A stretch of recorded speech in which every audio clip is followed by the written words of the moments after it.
ঘটোত্তোলনের জন্য হচ্ছে ব্রাহ্মণ ঠাকুর আর পুজোর যিনি ব্রতী আছে নদীতে নেমে পড়েছে ঘটোত্তোলন করতে।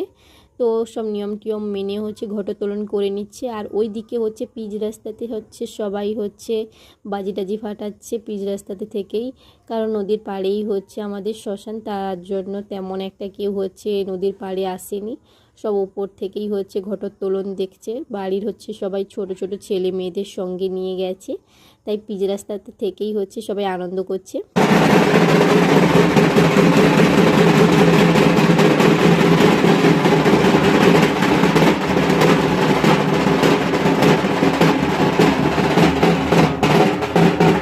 মন্দিরে পৌঁছে গেছি, এসে যখন দেখি তিনজন ভাই বেশ ভালোই ঢাক বাজাচ্ছে, দেখে খুব ভালো লাগলো।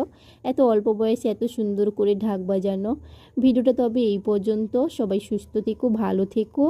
আর ভিডিওটা ভালো লাগলে একটা লাইক আর সাবস্ক্রাইব করে আমার পাশে থেকে